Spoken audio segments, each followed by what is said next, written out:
ሰላም ጤና ይስጥልኝ ሳምንታዊ ስለ ጤናው የተሰኘ መሰናዷችንን ይዘን ቀርበናል አብራችሁን ቆዩ የዛሬው መሰናዷችን የቆዳ ካንሰርን ይመለከታል በዚህ ጉዳይ ላይ ማብራሪያ የሚሰጡን የስነ ውበት ሐኪም የሆኑትን ዶክተር ሱመያ ኑር ሁሴንን እዚህ ጋብዘናል አብራችሁን ቆዩ ዶክተር ሱመያ እንኳን ደህና መጡ እንኳን ሰላም ቆያችሁ የመጀመሪያ ጥያቄያችን የሚሆነው የቆዳ ካንሰር ምን ማለት ነው ከሚለው እንነሳ እስቲ ብዙ ጊዜ ካንሰር ስንል በየቦታው የሚከሰት ካንሰር ቦታው ይለያያል እንጂ ዋናው ትርጓሜው ተመሳሳይ ነው ስኪን ካንሰር ጋር ስንመጣ ደግሞ ቆዳችን ላይ ያሉ ሴሎች ዲኤንኤያቸው በሚጎዳበት ጊዜ በፀሐይ ጨረር ሊሆን ይችላል whatever the cause በሚዛባበት ጊዜ የቆዳ ሴሎቻችን ቁጥጥር በሌለው መልኩ ራሳቸውን በጣም ሲያዛቡ ነው ሰውነታችን ላይ ያሉ ህዋሶች ወይም ሴሎች ራሳቸውን ያድሳሉ ይሄንን የሚያድሱበት ስነ ስርዓት ደግሞ ራሳችሁን አድሱ ራሳችሁን አሙቱ ራሳችሁን ቀጥሉ የሚል ራሱን የቻለ ስነ ስርዓት አለው ሰውነታችን ይሄ ስነ ስርዓት በሚዛባበት ጊዜ ቆዳችን ላይ ያሉ ሴሎች አንኮንትሮልድ በሆነ መንገድ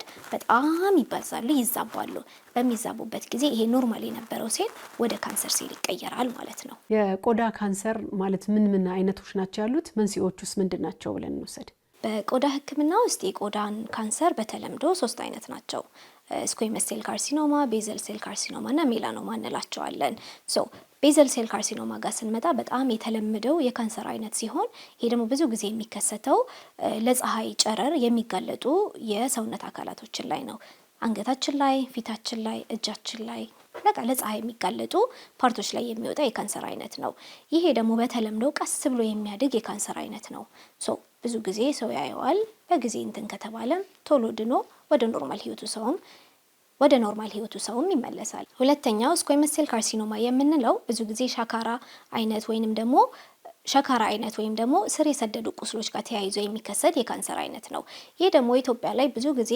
ኮመንሊ የምናየው በሆስፒታል ደረጃም ይሄ ነው የማይድኑ ቁስሎች ይኖራሉ ቁስል ይወጣል አይድንም በየጊዜው ይደማል በየጊዜው መግል ይይዛል መጨረሻ ላይ ካንሰር ሆኖ ይገኛል ሶስተኛው ደግሞ ሜላኖማ የምንለው ነው ሜላኖማ ደግሞ በጣም አደገኛ የምንለው የቆዳ ካንሰር አይነት ነው ይህም የሆነበት ምክንያት ምንድነው በደምና በሊምፍ ኖድ በመዘዋወር ሌሎችንም አካላት ላይጠቃ ስለሚችል ማለት ነው እድገቱም ደግሞ ከሌሎቹ አንፃር በጣም ቶሎ የሚያድግና ቶሎ የሚቀየር የካንሰር አይነት ነው ብዙ ጊዜ ቆዳ ካንሰር ዋናው መንስኤው የፀሐይ ጨረር ነው ረጅም ጊዜ ለፀሐይ ጨረር በምንጋለጥበት ሰዓት ያ የፀሐይ ጨረር መጀመሪያ ላይ እንዳልኩት ዲኤንኤው ላይ ዳሜጅ ይፈጥራል ያ ዳሜጅ ሲፈጠር ነው መጀመሪያ ላይ እንደተጠቀስኩት የቆዳ ሴሎች አንኮንትሮለብሊ ራሳቸውን ቶሎ እንዲያመርቱና ወደ ካንሰር ሴል እንዲቀይሩ የሚያደርጋቸው ሁለተኛው ደግሞ ኮመንሊ ኢትዮጵያ ላይ የምናየው ስር የሰደዱ ቁስሎች ናቸው እነዛ ቁስሎችም ከጊዜ በኋላ ወደ ካንሰር ሴል ይቀየራሉ ሌላው ደግሞ እንደ አርሴኒክ የሚባሉ ኬሚካሎችን ረጅም ጊዜ መጠቀምም ለስኪን ካንሰር ያጋልጠናል አንድ ሰው በቆዳ ካንሰር ተይዣለሁ ብሎ ወደ ህክምና ተቋም ለመሄድ የሚያነሳሳ ወይም እነዚህ ምልክቶች ናቸው ብሎ ሊወስዳቸው የሚችሉት ነገሮች አሉ የቆዳ ካንሰር እንደ ባለሙያ ሩል አለን ABCDE የምንለው ሩል አለ ኤ አሲሜትሪ ነው የሚወጣው ቁስል ሲሜትሪ አይደለም ተመሳሳይ ሼፕ የለውም ወጣ ገባ ያለ ሼፕ ይኖረዋል ብዙ ጊዜ ካንሰር ቆዳ ላይ ሲከሰት ሁለተኛው ቦርደር የምንለው ነው ቦርደር ደግሞ የቁስሉ ጠርዙ ወጣ ገባ ይሆናል የማያስታውቅም ጠርዝ ሊሆን ይችላል ግራ የተጋባው አይነት ጠርዝ ማለት ነው ሲ ደግሞ ከለር ነው ከለሩ ደግሞ ለምሳሌ ማዲያት ሲወጣ ብራውን ነገር ሆኖ ነው የሚወጣው አለርጂ ሲነሳ ቀላ ብሎ ነው የሚነሳው ብዙ ጊዜ ስኪን ካንሰር ደግሞ ብዙ አይነት ከለር ይኖራል ጠቆር ያለም ቀላ ያለም በጨጭም ያለ ይኖራል አንድ ቦታ ላይ ዲ ደግሞ ምንለው ዳያሜትር ነው ዳያሜትር ማለት የቁስሉ ከጎንና ከጎን ያለው ስፋት ብዙ ጊዜ ከ6 ሚሊ ሜትር በላይ ከሆነ አላርሚንግ ነው ኢ ደግሞ የምንለው ኢቮልቪንግ ነው ኢቮልቪንግ ማለት ከጊዜ በኋላ ሳይዙም እየጨመረ የቦርደሩም ኢሬጉላሪቲውም እየጨመረ ከለሩም እየተዛባ ከጊዜ በኋላ እያደገ የሚሄድ የቁስል አይነት ማለት ነው እና ምልክቶቹ እኛ በABCDE ብለን ሩል እንዳስቀመጥ ነው አንድም ሰው በዚህ መሰረት ማወቅ ይችላል ማለት ነው አንድ ሰው የቆዳ ካንሰር ይዞኛል ወይም የቆዳ ካንሰር ይዞታል ተብሎ ካልታከመ ምን ሊያመጣበት ይችላል ካንሰር ያው ሌላም ሰውነት ላይ እንደ ባለሙያም እንደ ማንኛውም ሰው የምንፈራው ምንድነው መስፋፋቱን ነው ወደ ሌላ አካል መሄዱን ነው ስለዚህ የቆዳም ቀደም እንዳልኩት እንደ ስኩዌመስ ሴል ካርሲኖማ እንደ ሜላኖማ ያሉት የካንሰር አይነቶች በደም ዝውውር በሊምፍ ኖድም ወደ ጉበት ወደ ሳምባ ወደ አጥንት ሊሄዱ ይችላሉ ወይም ደግሞ ሌት ስቴጅ የምንለውም ሊደርስ ይችላል ማለት ነው ዋነኛ የምንፈራው ነገር ይሄ ነው ሌት ስቴጅ እንዳይደርስና ሜታስታሲስና የምንፈራው which ቀደም እንዳልኩት ሌሎች አካላትን ማጥቃት ማለት ነው። ቆዳ ካንሰር የተያዘ ሰው ሌሎች የሰውነት ክፍሎችን ሊያጠቃ ይችላል ብለን ልንወስድ እንችላለን? አዎ ዴፊኒትሊ ያጠቃል። በጊዜ ካልታከመ ቅድም እንዳልኩሽ ሶስተኛ አይነቱን ቅድም የጠቀስኩት ሜላኖማ የምንለው የካንሰር አይነት በደም ዝውውርና በሊምፍ ኖድ አማካኝነት ወደ ሳምባ፣ ወደ ጉበት፣ ወደ ጭንቅላት፣ ወደ አጥንት ሊሄድ ይችላል። ያው ብዙ ጊዜ ሰው የሚፈራው የጉበት ካንሰር ሲባል፣ የአንጀት ካንሰር ሲባል፣ የጭንቅላት ካንሰር ሲባል ነው ሰው የሚፈራው።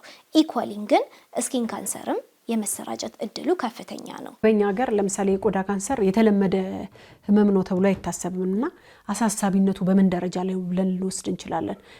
ሰው ብዙ ጊዜ ቆዳ ካንሰር ተይዣለሁ ብሎ ስለማያወራም ሊሆን ይችላል የተደፈነ ነገር ነው ያለውና አሳሳቢነቱ በምን ደረጃ ላይ ነው? ቆዳ ካንሰር አይወራለትም። እንደ ሌላው ካንሰር አይወራለትም። እንደ አንጀት ካንሰር፣ እንደ ጡት ካንሰር አይወራለትም።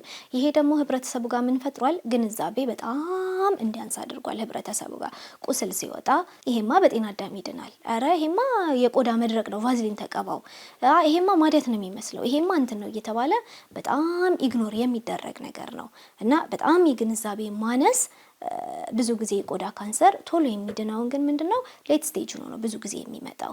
ቁስልም በተለይ ስር የሰደዱ ቁስሎች የእግር ቁስል ሊሆን ይችላል። ኤኒዌር ቁስል በሚከሰትበት ሰዓት አንድ ሰው ቶሎ ብሎ ወደ ጤና ባለሙያ ከመሄድ ይቅርና እዛው እየቀባ ቡና በማድረግ ሊሆን ይችላል፣ የጥርስ ብሩሽ የጥርስ ሳሙና በማድረግም ሊሆን ይችላል። ራሱ ለማከም ነው እንትን የሚለው ምክንያቱም ይሄ ነገር ካንሰር ሊሆንብኝ ይችላል ብሎ ባለማሰብ ማለት ነው። ስለዚህ ይሄ በጣም ወደ ኋላ ስላስቀረን ስኪን ካንሰር ብዙ ጊዜ ሀገራችን ላይ ሌት ከሆነ በኋላ ነው የሚመጣው እና ግንዛቤው በጣም አስፈላጊ ነው። በጣም ሊወራለትም የሚገባ ቶፒክ ነው። እንደው በቆዳ ካንሰር የተያዘ ሰው በሕክምና መዳን ይችላል? ምን ያህል ጊዜስ ሊፈጅበት ይችላል? የቆዳ ካንሰር ይድናል ወይ? ስቴጁ ይወስነዋል፣ ያለበት ደረጃ ይወስነዋል። መጀመሪያዎቹ ስቴጅ ላይ ከሆነ ሰርጂካሊን ብቻ ሊድን ይችላል which is ያችን ቦታ ብቻ ኤክሳይዝ አድርጎ በማውጣት ሊድን ይችላል። ስቴጁ ከፍ ባለ ቁጥር ኬሞቴራፒም ሊያስፈልገው ይችላል፣ ሬዲዮቴራፒ የምንለውም የጨረር ህክምናም ሊያስፈልገው ይችላል። ስለዚህ ይድናል የምንለው ምንድነው ስቴጁ ነው የሚወስነው። ወደ ሌላ የሰውነታችን ክፍልስ ይሰራጫል? አዎ ሊሰራጭ ይችላል። በደም ዝውውር፣ በሊምፍ ኖድ ደም ይዘዋወራል አይደለ? ደም ከላይ እስከታቸው እንትን ሲል ሰርኩሌት ሲያደርግ ነው የሚውለውና በዛ አማካኝነት ወደ ተለያየ የሰውነት አካል ሊሄድ ይችላል። ያቺ ትንሽ መስላ የታየችን የቆዳችን ላይ የነበረች ቁስል ነገ ጧት ምርመራ ስናደርግ ጉበትህንም ነክቶታል፣ አንጀትህንም ነክቶታል፣ አንጎልህንም ነክቶታል ሊያስብል ይችላል። የቆዳ ካንሰር በየትኛው የሰውነታችን ክፍል ላይ ነው አብዛኛው ሊታይ የሚችለው?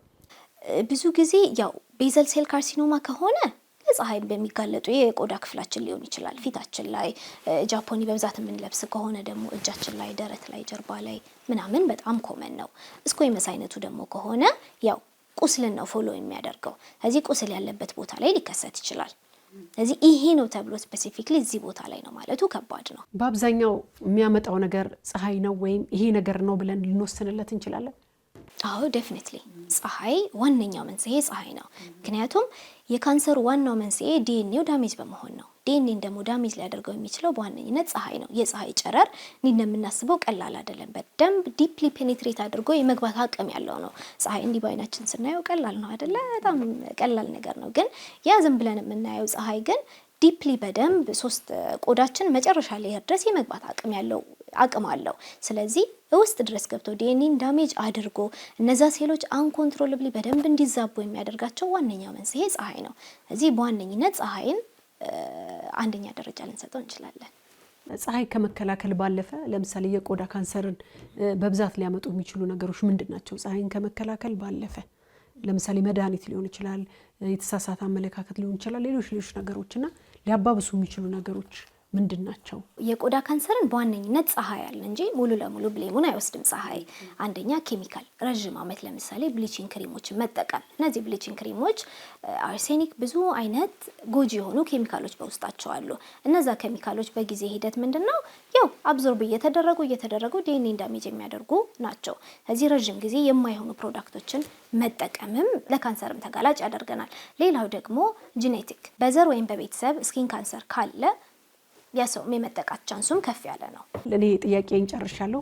በርሶ በኩል ግን ቀረ መተላለፍ አለበት ሲሪየስ ጉዳይ ስለሆነ ህብረተሰቡ ይህን ማወቅ አለበት የሚሉት መልእክት ካለ መድረኩን ልስጠው። ቆዳችን ላይ ለውጥ ካለ ፈጥኖ ወደ ጤና ተቋም መሄድ ያስፈልገናል። ከዛም ባለፈ ደግሞ ሰልፍ ኤግዛሚኔሽን ማድረግም ይኖርብናል። ራሳችንን በወር አንዴ፣ በሁለት ወር፣ በሶስት ወር አንዴ ሊሆን ይችላል ሰውነታችንን ከላይ እስከታች ማየት ይኖርብናል። ኤኒ ለውጥ ካለ ፈጥኖ ለመሄድ ማለት ነው። ሌላው ደግሞ ሰንስክሪን ወይም ደግሞ ፀሐይ መከላከያ፣ ለፀሐይ ተጋላጭ የምንሆንበት ቦታ ላይ ፀሐይ መከላከያን በስነ ስርዓት መጠቀም። ሶስተኛ ደግሞ ቆዳችን ላይ ኤኒ አዲስ ቁስል ካለ፣ ኤኒ ለውጥ ካለ ፈጥኖ ወደ ጤና ተቋም በመሄድ ባዮፕሲ በማሰራትም ምንድነው የሚለው ማወቅ ይኖርብናል። ጥያቄን ጨርሻለሁ። አመሰግናለሁ እዚህ ድረስ መጥተው ስለሰጡን ማብራሪያ። እኔም አመሰግናለሁ።